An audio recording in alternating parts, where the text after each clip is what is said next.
Mrs. Huffman instructs his husband to go ahead and use the metro to work. Later, he arrives at the Pentagon and is immediately briefed by his secretary on the day's schedule. He's to meet up with Master Sergeant Thomas Tully. Stanton, Scott's friend and colleague, assigned him the task of investigating a posthumous Medal of Honor request for William Pitsenbarger and getting it over with. Scott reviews the documents and informs Tully that William has already been awarded with the Air Force Cross. Tully justifies that William deserves the Medal of Honor, the highest award that can be given to a serviceman. After the meeting, Tully follows Secretary Peters to the comfort room to talk to him about the case. In all honesty, Scott couldn't give 2 pieces of his time with the Medal of Honor request. He couldn't gain anything from doing such tedious work. But Secretary Peters has something else in mind. He calls Scott to his office, orders him to collect combat testimonies personally, and prepare a complete decorations review. With not much option, Scott works on the Pitsenbarger case and leaves town. Flashback from the height of the Vietnam War, a company of soldiers patrols the dense jungle when suddenly they are ambushed. A fierce firefight ensues, and after the grunts of the jungle take losses, they radio for an injured evac. Moments later, the rescue helicopter arrives and starts carrying the injured one by one. But it's taking too long since the US soldiers below don't know how to load the litters. Reason for that is because the first wounded on board is the medic. The only person that had training regarding the matter.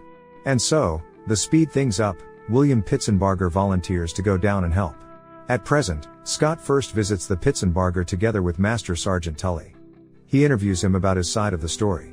After a brief exchange, William's father, Frank, informs Scott that if he wants the real story in Abilene, he needs to talk to the soldiers there.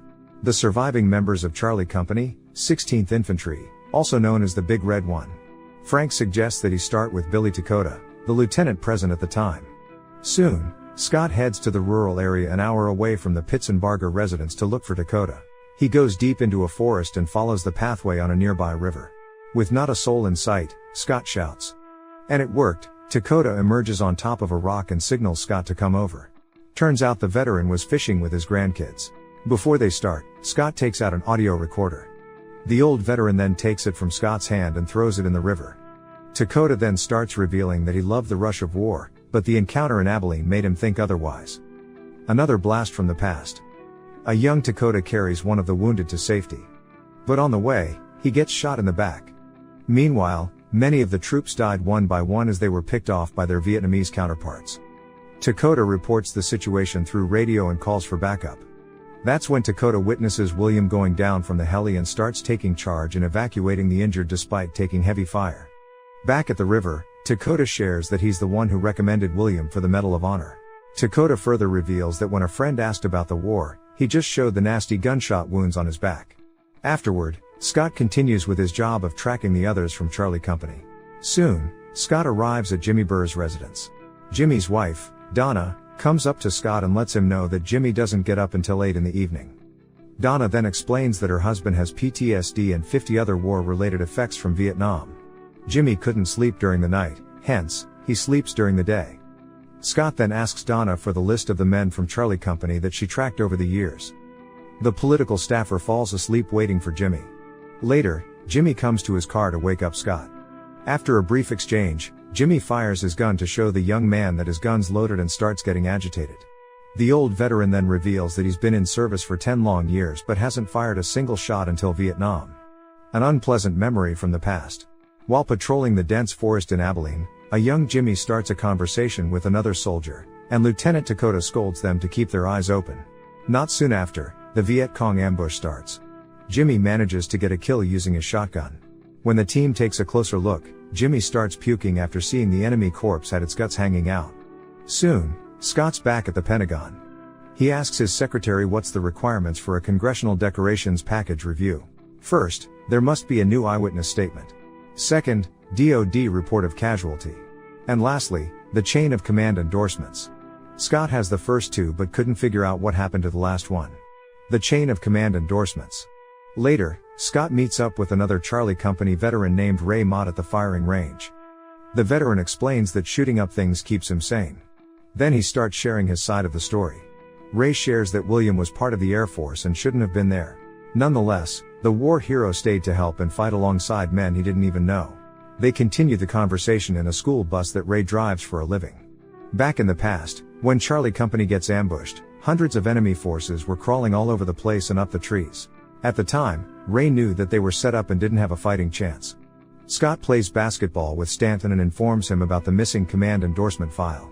To get to know William a bit more, he visits the Pitsenbargers. They watch a few films, then William's parents give their take on when William joined the service. It got emotional when Frank went up to William's old room and started sharing his fair share of regrets. Something changed in Scott by the time he got home. He wondered how a man like William, who had everything, left home with such certainty that no bullet was going to stop him from who he was. Meanwhile, Dakota has a hard time sleeping and starts remembering the past. Vietnamese soldiers start looting the dead GIs. Knowing that they are entirely surrounded, Dakota orders his men to play dead and starts dragging dead bodies on top of them. Later, William calls out to the area to see if anybody is alive. Jimmy responds. William encourages Jimmy to help him carry Dakota to safety. The brave airman gets hit in the shoulders but continues to carry the lieutenant to safety and patch him up. In the middle of the night, Dakota calls Frank but can't utter a word. Instead, Dakota grabs his car keys to visit William's grave. Back at the Pentagon, Stanton walks up to Scott and tells him news that he's up for a promotional interview. But Scott was hesitant and wanted to finish the Pitsenbarger report. During Thanksgiving, the Pitsenbargers visit Scott and his family. Later, Dakota pays Scott a visit as well.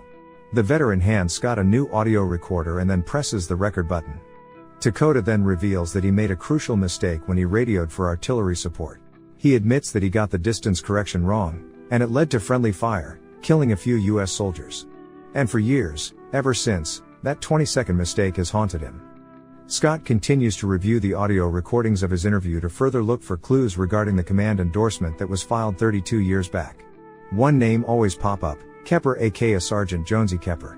With no other choice, he visits the man in Vietnam. Soon, Scott journeys deep into the beautiful countryside of Vietnam. He soon reaches Kepper's humble jungle abode. Kepper then shared that he wasn't religious, but when he prayed for a miracle during the Abilene encounter, and it was answered in the form of William Pitsenbarger. Kepper was heavily injured, but William kept his cool despite the chaotic scene and helped him. Kepper further reveals that the person who came up with Operation Abilene was the company CO, Mad Matty Holt. Also known as Colonel Holt. Presently known as Senator Holt. A big shot that might become the Secretary of Defense someday. Kepper shows Scott around the area. He currently makes a living by helping vets to immerse in the past by changing their perspective. Change the bad memories into good ones. Kepper then shows a beautiful greenhouse he made with tons of beautiful flowers and butterflies. Turns out, the conservatory was the place where William Pitsenbarger came down. There in Abilene. Scott gets teary-eyed, and lets go of all pent-up emotion within him.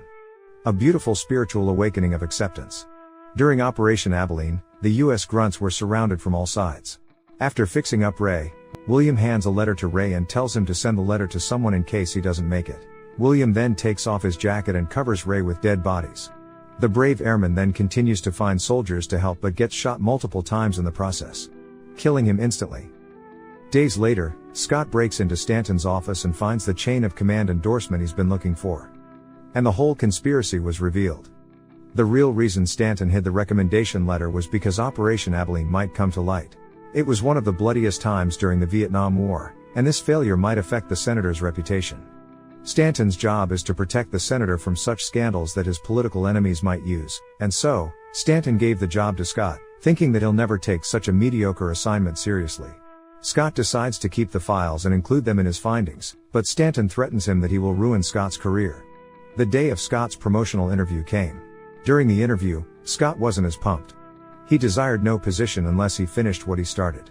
Scott intentionally flunked the interview so that he could continue with William's Medal of Honor recommendation. That evening, Scott meets with Tully and shares his fair share of trauma. He's trying to help Tully by forcing the veteran to own up the pent-up feelings he couldn't convey to anyone else.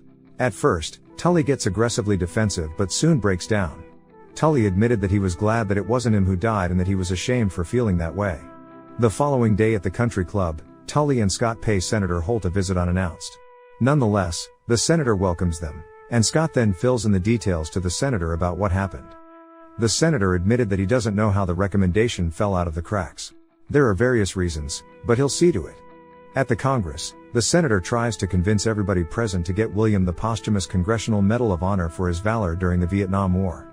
The opposition shuts down Senator Holt, and the chairman closes the case. Scott goes home defeated and shares the details with his wife. but his wife encourages him to take a leap of faith. Later, Scott meets with Secretary Peters to report his findings and decides that he'll go public with the story. Peters tries to warn Scott that he'll be treading in deep waters, but either way, Peters will support him.